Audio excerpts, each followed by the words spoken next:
میں کراچی سے اپنے شہر جا رہی تھی۔ راستے میں ایک اسٹیشن پر ریل رکی۔ ایک اخبار فروش کمپارٹمنٹ کے سامنے سے گزرا تو اسے روک کر اخبار خرید لیا۔ سوچا کہ اخبار کے مطالعے سے وقت اچھا گزر جائے گا۔ یوں بھی میری روزانہ اخبار پڑھنے کی عادت تھی۔ صفحات پلٹ رہی تھی کہ ایک دل زور خبر پر نظریں جم گئیں۔ خبر پڑھ کر یقین نہ آیا، اب سفر کیا اچھا گزرنا تھا۔ تمام راستے مخمول رہی۔ یہ خبر رابعہ سے متعلق تھی۔ کل شام اس کے ایک سسرالی عزیز نے گھر میں گھس کر اس کا قتل کر دیا تھا۔ میری نگاہوں میں اس کا معصوم سا چہرہ گھوم گیا۔ ایک ٹھنڈی آہ نکل گئی۔ کاش میں اس سے نہ ملی ہوتی، اس نے مجھ سے باتیں نہ کی ہوتی۔ میں بچوں کے بارے میں سوچنے لگی کہ پہلے باپ اور پھر ماں بھی ان کو اکیلا چھوڑ گئی۔ ان بچوں پر اب کیا گزرے گی؟ رابعہ نے کئی بار میرے سامنے اس ڈر کا اظہار کیا تھا کہ وہ خود کو غیر محفوظ خیال کرتی ہے۔ بالآخر اس کا خوف درست ہی ثابت ہوا تھا۔ گھر پہنچی تو شوہر سے پہلا سوال یہی کیا، کیا رابعہ سے متعلق اخبار میں جو خبر شائع ہوئی ہے سچ ہے؟ اعجاز بولے، ہاں سچ ہے۔ تمہارے جانے کے بعد اس نے ماڈل ٹاؤن والا گھر چھوڑ دیا تھا اور کسی دوسرے گھر چلی گئی تھی جو ہمارے آبائی گھر سے قریب ہے۔ شاید یہ گھر اسے غیر محفوظ لگتا تھا جو دوسرا گھر اس نے کرائے پر لیا تھا۔ وہ چاروں طرف سے بند تھا، پھر بھی جو ہونا تھا ہو گیا۔ یہ وہ باتیں ہیں جو کسی کو معلوم نہیں ہوں گی، لیکن باقی ساری کہانی سب شہر والوں کو معلوم ہو چکی تھی۔ 5ویں کے بعد رابعہ نے اسکول جانا چھوڑ دیا تو ایک استادنی اس کو گھر آ کر پڑھانے لگی تاکہ وہ میٹرک پرائیویٹ طور پر کر لے۔ گھر میں خالی بیٹھنے سے اس کا دم گھٹتا تھا، سو اس نے کتابوں ہی سے دوستی کر لی۔ ان دنوں وہ 8ویں کا امتحان دے چکی تھی اور میٹرک کی تیاری کر رہی تھی کہ ایک دن اچانک گھر میں رونق محسوس ہوئی۔ نوکر چاکر ادھر ادھر بھاگ رہے تھے۔ پتہ چلا کہ گاؤں سے چاچا منگنی کی رسم ادا کرنے آ رہے تھے۔ وہ حیران تھی کہ اگر اس کی بات احسن سے طے ہو گئی تھی تو کبھی اس نے اس بات کا اس کے سامنے تذکرہ کیوں نہ کیا۔ احسن گاؤں میں رہتا تھا اور قبائلی سردار کا بیٹا تھا۔ یہ جاگیردار قسم کے لوگ تھے۔ وہ اکثر شہر آتا جاتا رہتا تھا، لیکن رابعہ کی والد کے گھر کم ہی آتا تھا۔ اس کے چاچا کا رویہ بھی روایتی جاگیردارانہ تھا۔ سیاست میں الجھے رہنا ان کو ورثے میں ملا تھا۔ وہ قبائلی جھگڑوں اور مقدمات کی پیروی کی وجہ سے شہر آتے تھے۔ رابعہ امن اور سکون کی عادی تھی، جبکہ احسن کے بارے میں بہت کچھ سن رکھا تھا۔ اس کی صورت اچھی تھی لیکن مشاغل ناپسندیدہ تھے۔ جب رابعہ نے سنا وہ لوگ منگنی کی انگوٹھی پہنانے آ رہے ہیں تو بجھ گئی۔ اس کا جی چاہا کہ انکار کر دے، لیکن ایسا نہ کر سکی۔ اس میں انکار کی جرأت نہ تھی۔ جانتی تھی کہ اگر ایسا کیا تو اس کے والد اسے دوسری سانس لینے کی مہلت نہ دیں گے۔ احسن کے گھر والے اسے چنری ڈال کر انگوٹھی پہنا گئے۔ اس نے مجھے بتایا تھا کہ باجی جب میری انگلی میں منگنی کی انگوٹھی ڈالی گئی تو میں نے اس دن کو ایسے جانا جیسے کوئی جاگتے میں خواب دیکھتا ہے۔ آہ، وہ بے حد خوبصورت گڑیا سی لڑکی۔ اس دن کے بعد اس نے ہر دن کو ایک جیسا دن سمجھ لیا۔ اس نے شادی کے مسئلے پر سوچنا ہی چھوڑ دیا، کیونکہ تقدیر بنانے والے نے جو اس کی تقدیر میں لکھ دیا تھا وہ نہیں بدل سکتی تھی۔ پھر وہ دن بھی آ گیا جب لڑکی کو بابل کا آنگن چھوڑ کر پیا دیس جانا ہوتا ہے۔ ایک بار کی گھر میں ہلچل مچی۔ پہلی دفعہ ویرانے میں اتنی رونق رابعہ کو دیکھنے کو ملی۔ خوشی کا ایسا اہتمام دیکھ کر وہ بھی خوش ہونے والوں کے ساتھ مسکرا دی۔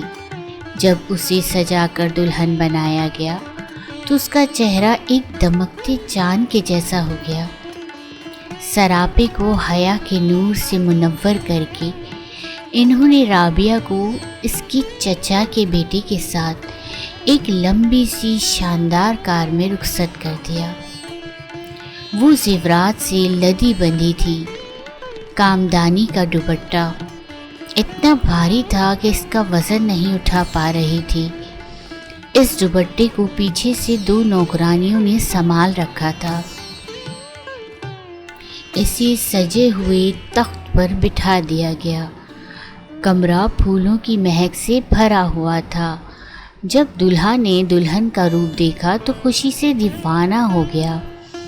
اس نے اپنی دلہن سے پہلی ہی رات وعدہ کر لیا کہ ہر برائی چھوڑ کر بس اسی کا ہو کر رہے گا۔ رابعہ اپنی جیون ساتھی کے وعدوں کو سچا جان کر مسرور ہو گئی۔ سارا خوف دل سے جاتا رہا۔ اب اس نے شوہر کو دل سے قبول کیا۔ احسن بھی اس کا دیوانہ تھا۔ رابعہ کے ساتھ باوفا رہنے کی پوری کوشش کی تو رابعہ نے بھی اندھے اعتبار کی پٹی آنکھوں پر باندھ لی۔ شادی کے 2 سال بعد اللہ نے اس جوڑے کو بیٹا عطا کیا۔ دونوں اولاد کی نعمت پا کر بہت خوش تھے۔ رابعہ بچے کی پرورش میں کھو گئی اور احسن کہتے ہیں مرد کا اعتبار نہیں۔ جلد ہی جاگیردار گھرانے کا بیٹا اپنی پہلی روش پر لوٹ گیا۔ رابعہ اس یقین میں سرشار تھی کہ اس کا شوہر اور کسی کا نہیں ہو سکتا، لیکن یہ وقت کا فریب تھا۔ اس کو گھریلو زندگی کے جال میں جکڑنے کا ایک بہانہ تھا۔ وقت پلک جھپکتے گزرنے لگا۔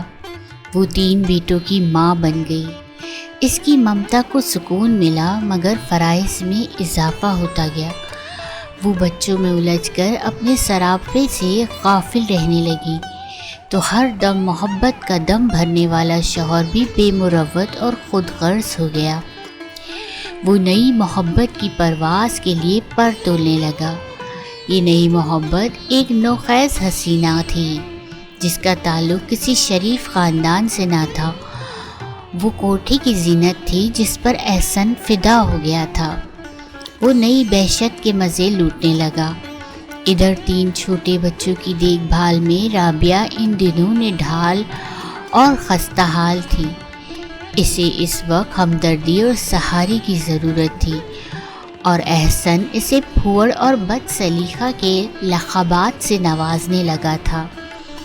جب بچے چھوٹے تھے تو ماں کے لیے زندگی کا یہ دورانیہ بہت وقت طلب اور تھکا دینے والا ہوتا ہے۔ شوہر کی ایسے وقت بے اعتنائی سے رابعہ کو صدمہ ہوتا، لیکن صبر کر جاتی۔ ایک روز اس کو شوہر کے اس بے رحمانہ رویے کا سبب معلوم ہو ہی گیا۔ اس نے احسن کے میلے کپڑے لانڈری میں بھجوانے تھے۔ کوٹ کی جیب میں ہاتھ ڈالا، ایک خط برآمد ہوا۔ پڑھا تو اسے چکر آ گیا۔ یہ اس لڑکی کا محبت نامہ تھا۔ شوہر سے سوال کیا تو اس نے خط اس کے ہاتھ سے جھپٹ کر پھاڑ دیا اور شرمندہ ہونے کے بجائے اس پر ہاتھ اٹھا دیا۔ وہ رونے لگی۔ احسن نے کہا، اگر اس کمرے کے باہر کسی نے تمہاری سسکی سن لی تو میں ابھی اسی وقت تم کو طلاق دے دوں گا اور بچے بھی چھین لوں گا۔ وہ بچوں کی خاطر سسک کر چپ ہو گئی کہ وہ سامنے بیٹھے یہ سب کچھ دیکھ رہے تھے۔ ان دنوں اس کا پہلوٹی کا بیٹا 5 برس کا ہو چکا تھا اور اب اسکول جانے کے لائق تھا۔ گاؤں کا اسکول اس قابل نہ تھا کہ وہ اپنے بچوں کو وہاں داخل کراتی، اور احسن کو کب فرصت تھی کہ وہ شہر جا کر خود داخلہ کرواتا۔ گاؤں کے اسکول کی یہ حالت تھی کہ اول تو استاد آتا نہ تھا، اگر آ جاتا تو درخت کے نیچے چارپائی ڈال کر سو جاتا اور بچے ارد گرد اچھل کود کر گھر چلے جاتے۔ رابعہ پریشان تھی کہ کیا کرے۔ تبھی ایک روز اس کے والد ملنے آ گئے۔ اس نے اپنی پریشانی سے باپ کو آگاہ کیا۔ وہ بولے، شہر میں میرے 2 مکان خالی پڑے ہیں، تم کو جو بہتر لگے میں ٹھیک کروا دیتا ہوں، تم بچوں کو شہر لے آؤ، میں انہیں اسکول میں داخل کروا دوں گا۔ احسن سے پوچھا تو وہ فوراً راضی ہو گیا۔ تب رابعہ نے ضروری سامان ساتھ لیا اور اپنے والد کے ساتھ شہر چلی گئی۔ اس کے والد نے مکان میں ضرورت کی ہر شے مہیا کر دی اور ملازم بھی رکھ دیا تاکہ ان کی بیٹی کو سودا سلف لانے اور بچوں کو اسکول پہنچانے میں تکلیف نہ ہو۔ باپ اور بھی کئی مسائل جو رابعہ کو درپیش ہوتے حل کر دیتے تھے۔ احسن کی جب مرضی ہوتی آتا، 2-4 دن رہتا اور چلا جاتا۔ بچوں کے اسکول جانے کے بعد رابعہ کو سکون تو ملا، مگر اس کا دل اضطراب کا ایک سمندر تھا۔ اس نے کوشش کی کہ احسن کے ساتھ رہے، مگر وہ اونچی اڑان بھرنے والا عقاب تھا، بھلا کیسے گھر کے پنجرے میں قید رہ سکتا تھا۔ وہ بیوی کے شہر جا رہنے سے اور بھی کھل کر کھیلنے لگا کہ اس کی بیوی بچوں کی دیکھ بھال کرنے کو شہر میں رابعہ کے والد اور بھائی موجود تھے ہی۔ اسے اپنے نئے عشق کے تقاضوں سے ہی فرصت نہ تھی۔ احسن مرحوم کی جائیداد سے حصہ لینے کی کوشش کرنے والی ایک لڑکی سے جو اس بازار سے تھی، اگر میں نہ ملی ہوتی تو شاید زمانے کی باتوں کا بھروسہ نہ کرتی۔ یہ ایک تیسری لڑکی تھی جس کا دعویٰ تھا کہ اس کے ساتھ بھی احسن نے نکاح کیا تھا، لیکن اس کی معاشرے میں کوئی حیثیت نہ تھی، لہٰذا کسی نے بھی اس کو منہ نہ لگایا۔ وہ میرے پاس اس لیے آئی تھی کہ میں اس کی اور احسن کی کہانی لکھوں۔ بہرحال یہ ایک الگ داستان ہے۔ اصل قصہ تو احسن اور رابعہ کا ہے کہ اس کے شہر میں رہنے پر بھی وہ اس کے پاس نہ آتا تھا۔ رابعہ کا بیٹا اب 6ٹھی جماعت میں پہنچ گیا تھا۔ ایک روز اسکول سے آتے ہوئے اس نے اپنے باپ کے ساتھ گاڑی میں ایک عورت کو بیٹھے دیکھا۔ تبھی اس نے گاڑی روکنے کے لیے ہاتھ دیا۔ احسن نے گاڑی روک لی اور بیٹے کو کار میں بٹھا لیا۔ عورت سے تعارف کروایا، بیٹے خرم، ان سے ملو، یہ تمہاری دوسری امی ہیں۔ پھر وہ خرم کو گھر کے دروازے پر چھوڑ گیا۔ تب رابعہ کو علم ہوا کہ اس کے شوہر نے دوسری شادی کر لی ہے۔ وہ جس بات کو اہمیت نہ دیتی تھی، اسی بات نے اس کو توڑ کر رکھ دیا۔ احسن کی جفاکاری کا اب جتنا ماتم کرتی کم تھا۔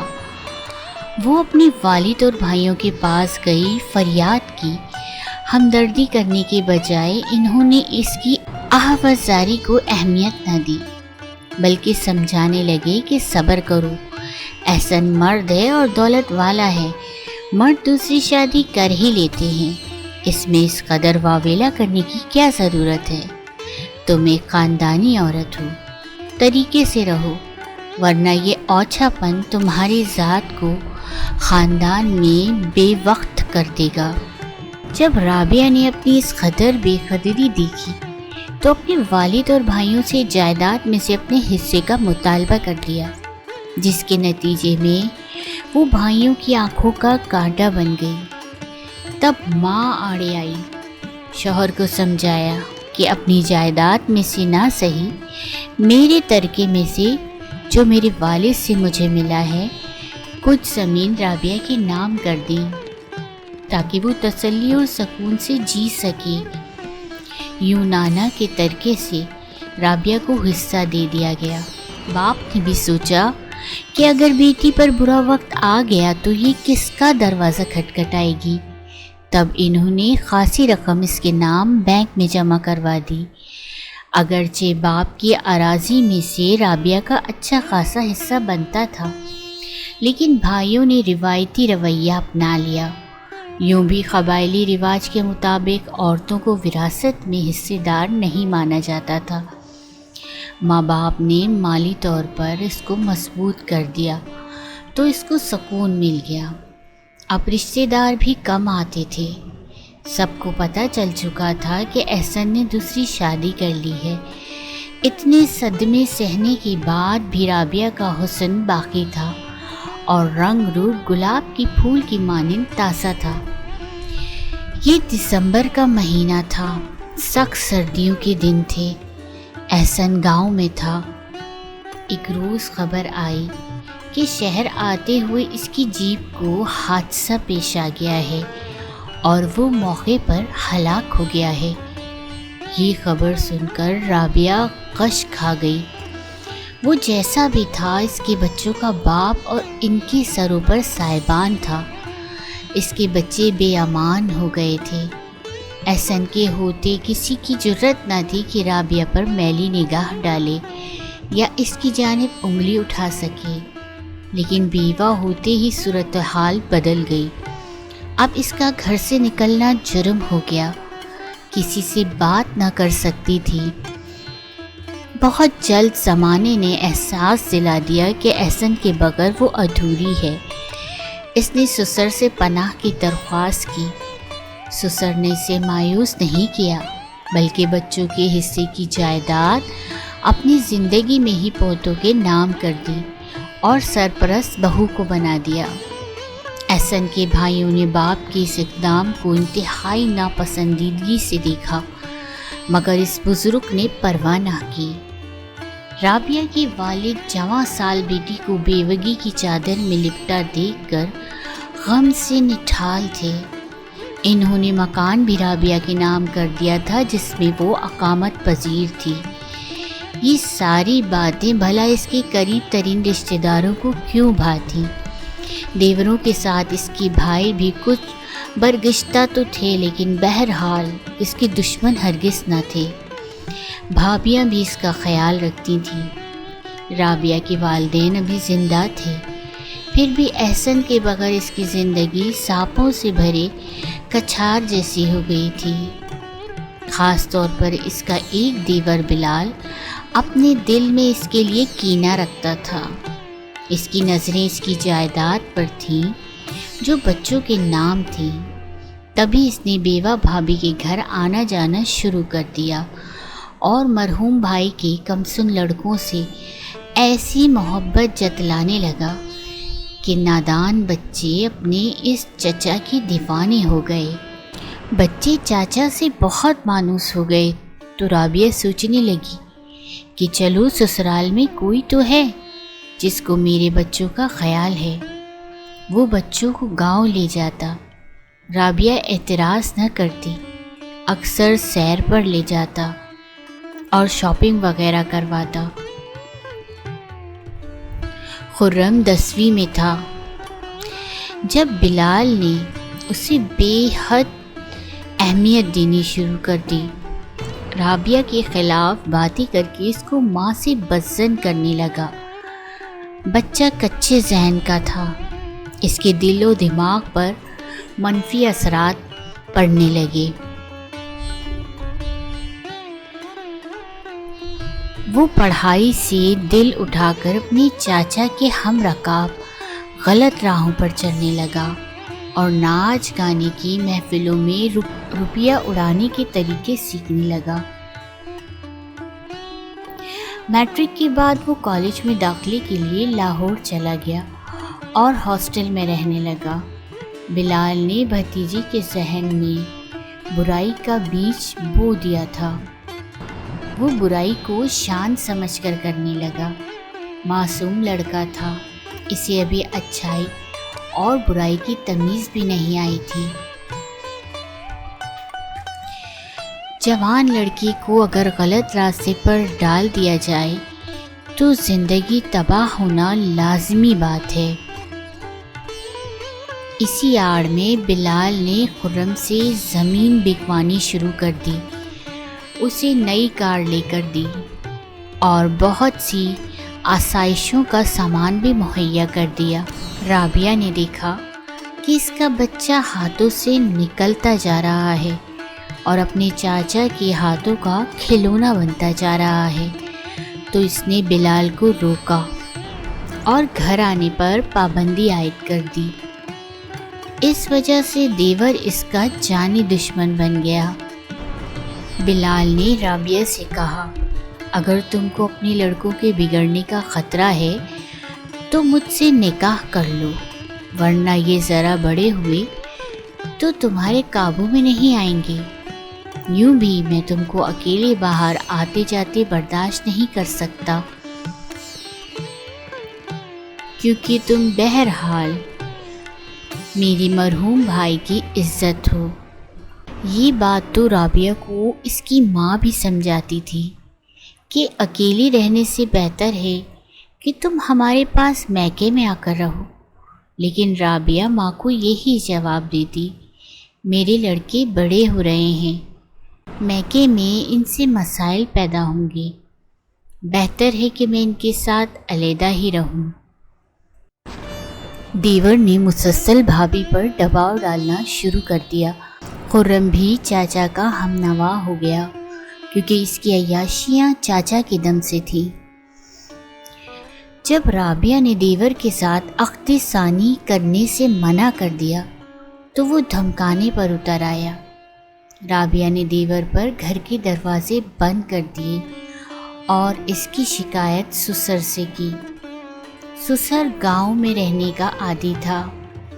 اس نے چند روز تو شہر آ کر بہو کے پاس قیام کیا، پھر معذرت کر لی کہ میں یہاں نہیں رہ سکتا، مجھے قبائلی اموار سنبھالنے ہوتے ہیں، تم یا تو میکے چلی جاؤ یا ہمارے گاؤں میں آ کر رہ جاؤ،